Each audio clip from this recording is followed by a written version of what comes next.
শেষ পর্যন্ত নবাব তোমার ওপর শোধ নিলেন তাহলে? গোপালের উপর শোধ নেওয়া এত সহজ নয় গিন্নি। এর উত্তর আমি দেবই, এবং ওই বোতল দিয়ে। বোতলটা যত্ন করে রেখে দিও, কাজে লাগবে। আরে এই যে গোপাল, আরে মণিহারি দোকানে তুমি নিশ্চয়ই গিন্নির জন্য কিছু নিতে এসেছো।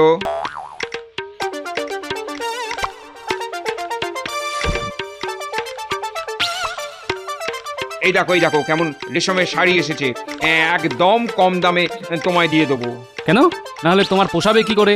না না, তোমার ক্ষতি হোক তা আমি চাই না। চললাম।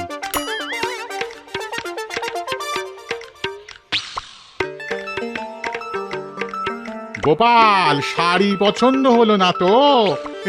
এই নাও একেবারে খাঁটি সিঁদুর। নাও নাও নাও, ধরো ধরো, পলা, শাঁখা আর আলতা। নাও, নিয়ে যাও, দেখবে গিন্নি কত খুশি হয়েছে। সিঁদুর? কি বলবো ভাই, সিঁদুর মাথায় দিতে দিতে সামনের দিকে টাক পড়ে গেল। কবে বিয়ে হয়েছিল বলো তো? আমার তো চাই মনেই পড়ে না। তাহলে হাতির দাঁতে শাঁখা, মুক্তোর পলা, এগুলো নিয়ে যাও। একেবারে খাঁটি মাল, বুঝেছো? একেবারে খাঁটি মাল, ঝুটা আমাদের কাছে পাবে না। হ্যাঁ নিতাম, কিন্তু আমি আসলে বাঘের দাঁতের শাখা আর লোহার পলা কিনতে চাইছিলাম। তা তোমার কাছে আছে নাকি? না, এখন নেই, তবে নিয়ে আসতে পারি। আসলে কোথায় পাবো বলো তো? না ভাই, তোমাকে আর কষ্ট করতে হবে না, আমি খুঁজে নেব। সুন্দরবন আর কত দূর, এই তো কাছেই। আরে গোপাল যে, আরে নিয়ে যাও একেবারে দরবারি আতর। গিন্নিকে গিয়ে দাও, দেখবে এই সংসারে আর কোনো শান্তি থাকবে না। এদিকে এসো।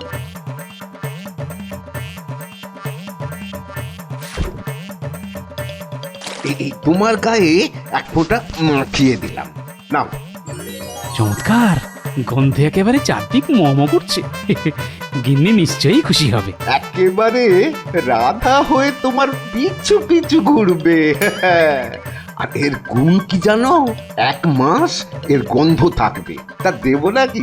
2-1 শিশি দেবো? না না, এক শিশিই দাও, শেষ হয়ে গেলে পরে আবার নেওয়া যাবে।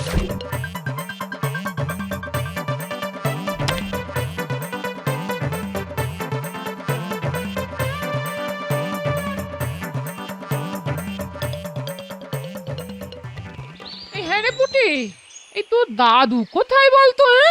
এত বেলা হয়ে গেছে, কখন স্নান করবে, কখন খাবে, খেয়ে জানে।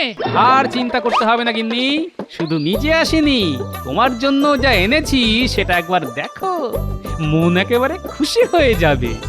এই ছোটদের সামনে না আদিক্ষেতা করতে হবে না। আহ দিদা, দাদু কি এনেছে সেটা একবার দেখোই না, কত শখ করে এনেছে বলো তো। এই কেমন জিনিস এনেছি গিন্নি? এত দাম দিয়ে আদর কিনে আনার কোনো মানে আছে? মোহরগুলো সব খরচা করে এলে। আরে তোমার জন্য মোহর কেন, আমি জীবনটা পর্যন্ত দিয়ে দিতে পারি গিন্নি। ফুটি, আমার গামছাটা দে, স্নান করে আসি।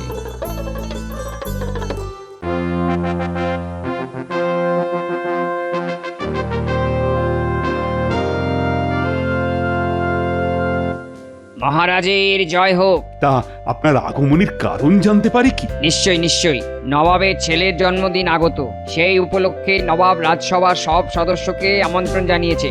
সবাইকে কিন্তু যেতে হবে। নবাব সবার জন্য উপহারের ব্যবস্থা রেখেছেন। নবাবের উপহার নিশ্চয়ই খারাপ কিছু হবে না।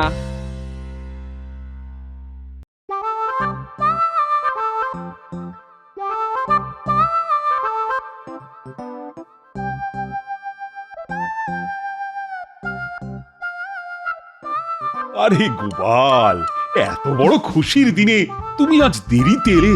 হ্যাঁ মহারাজ, আজ আমারও খুব খুশি খুশি লাগছে, কেন তা বুঝতে পারছি না। কচি পাঠার ঝোল আর মোরগ মশাল্লাম, ছেলের জন্মদিনে সবাই নবাবের গোলাম। কার জন্মদিন মহারাজ? কিছু তো বুঝতে পারছি না। মহারাজ, নবাব কি সবাইকেই নেমন্তন্ন করেছেন? আগে হ্যাঁ, তুমি যে চোখে কম দেখো তা আমি জানি, কিন্তু কানেও যে কম শোনো তা তো জানতাম না।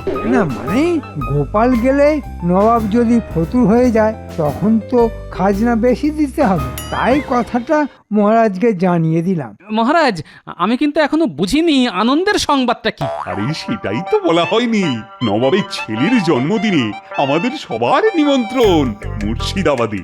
এলাহি ব্যাপার হবে, তাই সবাই আনন্দ করছে। আসলে এই খাওয়া দাওয়ার সঙ্গে যে নবাব সবাইকে উপহারও দেবেন তা নিশ্চয়ই সবার পছন্দ হবে। ও তাই বলুন, এখনো যাওয়াই হয়নি, শুধু উপহারের কথা শুনেই সবাই এত আনন্দ করছে। তবে আগেই এত আনন্দ করার কোনো কারণ নেই মহারাজ, আগে যাওয়া হোক, তারপর না হয় মন খুলে আনন্দ করা যাবে।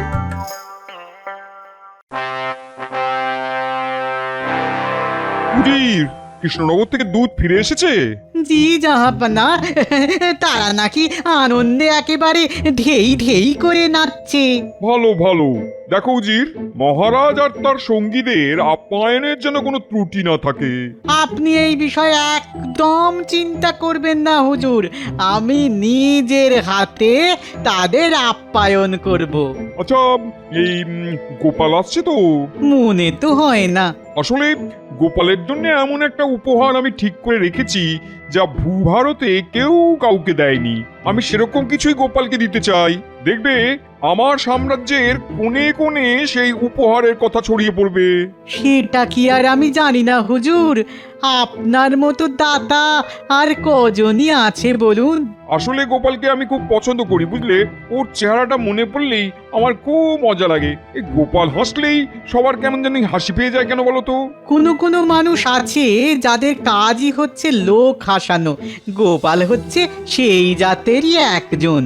গোপালকে কেউ রাখতে দেখেছে কখনো? না মহারাজ, গোপালের শরীরে নাকি রাগ বস্তুটাই নেই। তাই? বাহ, বেশ বেশ বেশ বেশ, খুব ভালো খুব ভালো। এমন লোকই তো আমার চাই।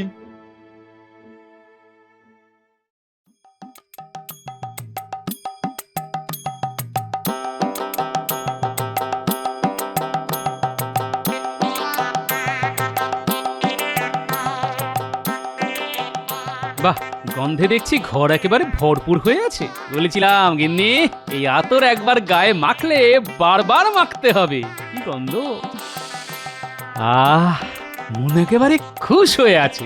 জানো দাদু, দিদা তোমার আসার সময় হয়ে গেছে দেখে একটু আগে গায়ে আতর মেখেছে। এই এই পুটি, এই বড্ড পাকা হয়ে গেছিস না? যা এখান থেকে পালা। হ্যাঁ, তা তো পালাবই। দাদু, তুমিও এখন আতর মেখে দিদার সঙ্গে গল্প করো, আমি আসি।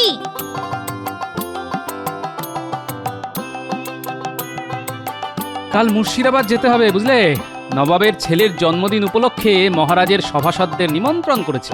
খাওয়া দাওয়ার সঙ্গে শুনলাম নবাব নাকি উপহারও দেবেন। ব্যাপারটা একটু কেমন যেন লাগছে না? মনে যদি সন্দেহ থাকে তবে যেও না। হ্যাঁ, ঘরে বসে থাকো আর গায়ে আতর মাখো। হ্যাঁ, আমার মনের কোণে যখন কোনো মেঘ জমে তখন তা সত্যি হয় গিন্নি, সেটা তো তুমি ভালো করেই জানো।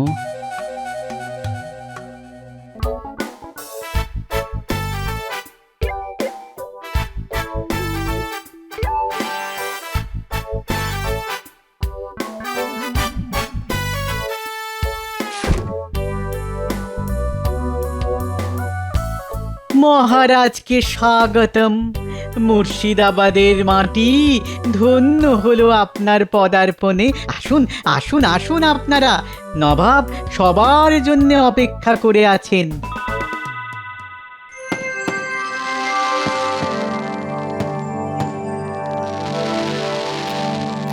কেমন দেখছেন মহারাজ?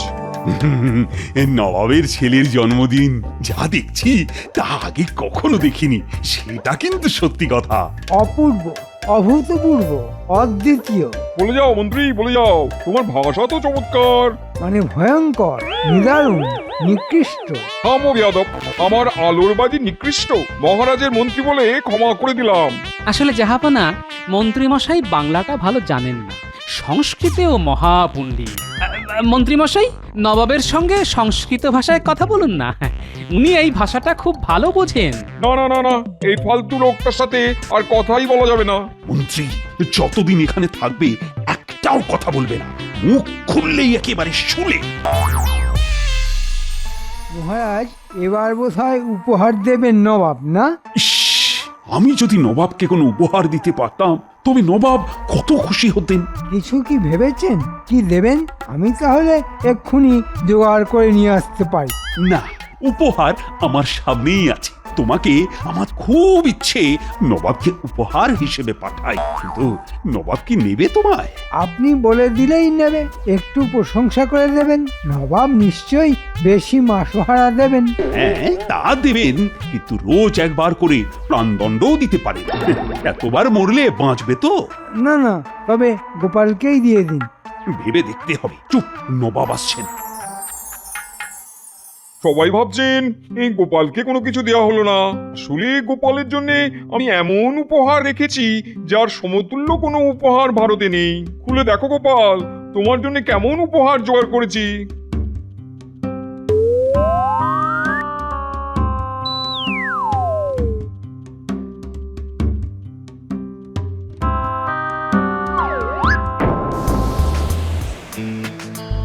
জাহাপনা, আজ যে উপহার আমি পেলাম তার কোনো তুলনাই নেই। সব উপহার একদিন ক্ষয় পেয়ে যাবে, কিন্তু এই বোতলের বাতাস কখনো শেষ হবে না। ধন্যবাদ মহারাজ, আমি আপনার কাছে সারা জীবন কৃতজ্ঞ থাকলাম। তুমি সমজদার লোক, তুমি এই উপহারের আসল মর্ম বুঝেছো। যেমন কর্ম তেমন ফল, অতি চালাকের গলায় দড়ি। ঠিক হয়েছে, আমরা বাড়ি ফিরবো হীরামানিক নিয়ে, আর গোপাল ফিরবে হাওয়া ভরা বোতল নিয়ে। এই হলো ব্যাপার। বেটা গোপালকে যা হেনস্থা করলেন নবাব, তার চোখে দেখা যায় না। শোন, তোরা সবাইকে এই খবরটা দিয়ে দিস, বেশ রসিয়ে বলবি, বুঝলি? তার বলতে কেচ্ছা কে না ভালোবাসে বল। ও নিয়ে তুই ভাবিস না, আগুনের মতো এই কেচ্ছা ছড়িয়ে দেব সারা ওই কৃষ্ণনগরের ঘরে ঘরে। শেষ পর্যন্ত নবাব তোমার ওপর শোধ নিলেন তাহলে? গোপালের উপর শোধ নেওয়া এত সহজ নয় গিন্নি। এর উত্তর আমি দেবই, এবং ওই বোতল দিয়ে। বোতলটা যত্ন করে রেখে দিও, কাজে লাগবে।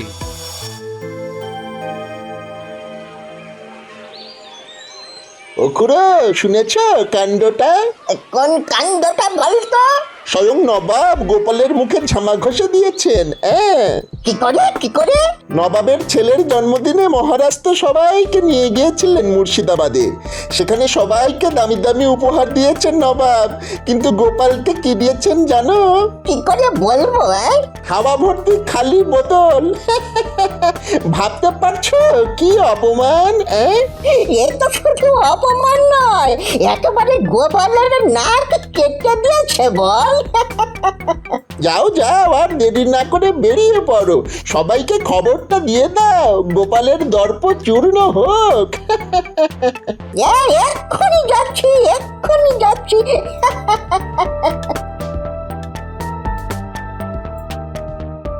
আর কান পাতা যাচ্ছে না, কান পাতা যাচ্ছে না। সবাই তোমার অপমান নিয়ে এত কথা বলছে, আমি আর পাড়ায় বেরোচ্ছি না। হ্যাঁ, এর পেছনে মন্ত্রীর হাত আছে। সে লোক লাগিয়ে চারদিকে আমার অপমানের খবর ছড়িয়ে দিচ্ছে। ঠিক আছে, এক মাঘে শীত যায় না, আমিও দেখিয়ে দেব।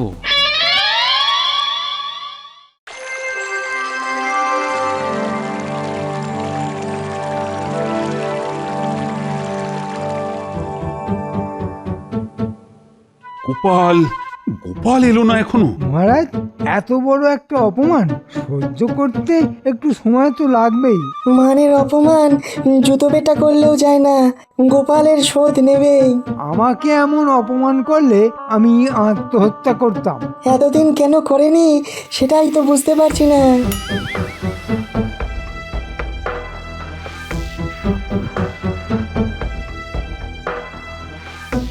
কি ব্যাপার গোপাল, মন মেজাজ খারাপ? তাতে কি হয়েছে? গোপালকে আজ কেমন চনমনে লাগছে না? হবেই না কেন, নবাবের হাওয়া খেয়ে একদম চাঙ্গা হয়ে গেছে।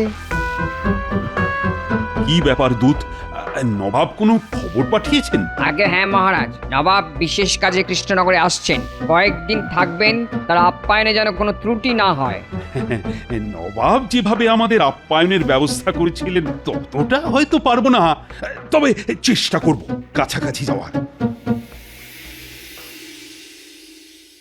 আর মন্ত্রী, নবাবের জন্য সেরা উপহারের ব্যবস্থা তোমাকেই করতে হবে। তা যা বলেছেন মহারাজ, নবাব যেভাবে আমাদের সম্মান করেছেন তার যোগ্য প্রতিদানই তিনি পাবেন। বিশেষ করে গোপাল, তাকে দেখুন এখনো নবাবের হাওয়া খেয়ে যাচ্ছে। কি আরাম, কি আরাম! মহারাজ, বাতাসের গতি কখনো বন্ধ হতে দেখেছেন? নবাব আমার আয়ু আর বুদ্ধি দুটোই বাড়িয়ে দিয়েছেন মহারাজ।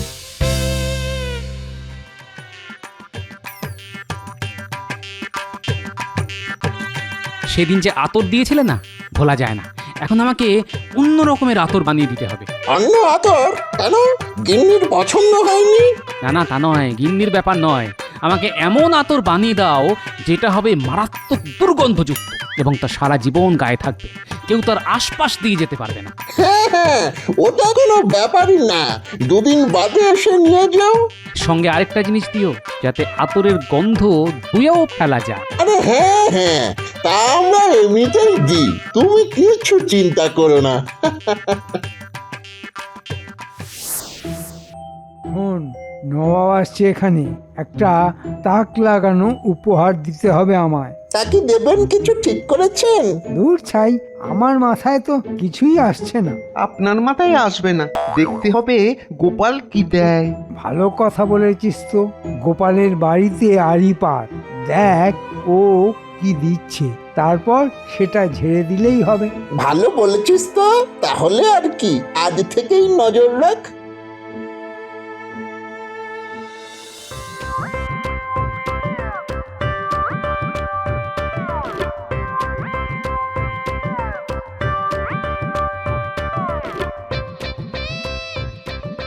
বলি, নবাবের দেওয়া বোতলে করে কি নিয়ে এলে গো? আতর, আতর। নবাবকে খুশি করার জন্য আতর বানিয়ে নিয়ে এলাম। আগেরটার চাইতেও ভালো গন্ধ। একবার লাগালে গন্ধ আর যাবে না। নবাব খুশ হয়ে যাবেন, দেখে নিও। শুনলি তো, গোপাল নবাবকে আতর দিচ্ছে। বোতলটা ঝেড়ে দিয়ে মন্ত্রীকে দিয়ে দেব, ব্যাস। মন্ত্রী মশাই সেটাই নবাবকে দিলে নবাব খুশি হয়ে হয়তো মন্ত্রীকে এমন পুরস্কার দেবে যে আমাদেরও একটা হিল্লে হয়ে যাবে। কি বলিস? হ্যাঁ, এখন শুধু এখানে অপেক্ষা করতে হবে। গোপাল ঘুমিয়ে পড়লেই বোতলটা গেঁড়িয়ে দেব।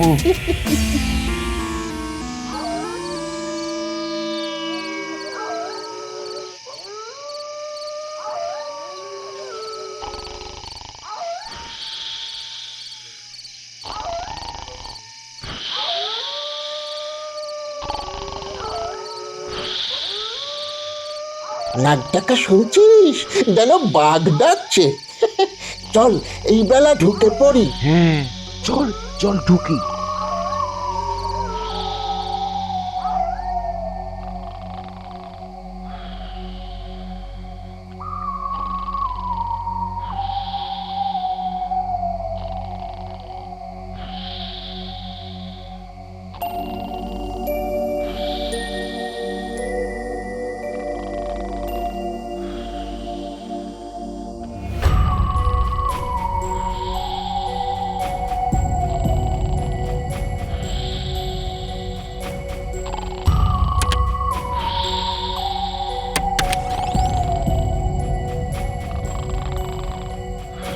যা, ঢুকে পড়।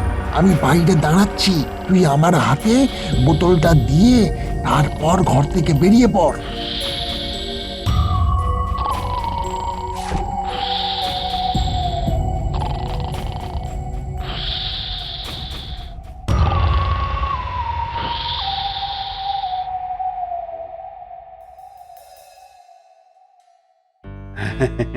আজ কত সৌভাগ্যের দিন, স্বয়ং নবাব আমাদের মাঝে উপস্থিত হয়েছেন। তার প্রতি কৃতজ্ঞতা অবশত আমরা তার হাতে সামান্য কিছু উপহার তুলে দিচ্ছি।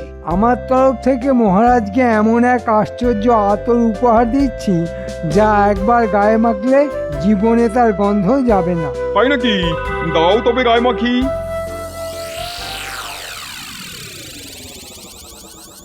এমন আশ্চর্য আতর তো আমি কোথাও দেখিনি। এই বোতলটা কোথায় দেখেছি বলে মনে হচ্ছে, কিন্তু কোথায়? এ বোতল নবাবী বোতল, একেবারে খোদ মুর্শিদাবাদ থেকে আনিয়েছি নবাব। ঠিক আছে, দাও আমি গায়ে লাগাই।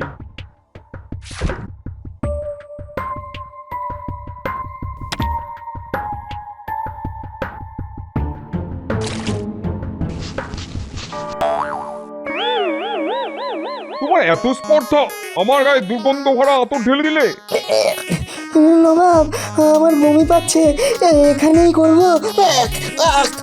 আমারও তো পাচ্ছে, আমি আর আটকাতে পারছি না। তা নবাব যদি অনুমতি দেন তো বাইরে যাই।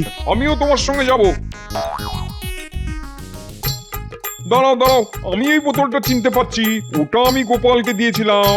মন্ত্রী, সত্যি করে বলো, এই বোতল তুমি কোথা থেকে পেয়েছো? হুজুর, মন্ত্রী তার চেলা চামুন্ডাদের দিয়ে এই আতর আমার ঘর থেকে চুরি করে নিয়ে এসেছে আপনাকে দেবে বলে। তাহলে মন্ত্রী, তুমিও এই আতর একটু গায়ে মাখো। গোপাল, তুমি আমায় বাঁচাতে পারো, কিছু একটা ব্যবস্থা করো। চিন্তা করবেন না নবাব, আমার কাছে এমন ওষুধ আছে যা মেখে স্নান করলে গন্ধ চলে যাবে। তবে এই ওষুধ শুধু আপনার ক্ষেত্রেই কার্যকর হবে, মন্ত্রীর কোনো কাজে লাগবে না।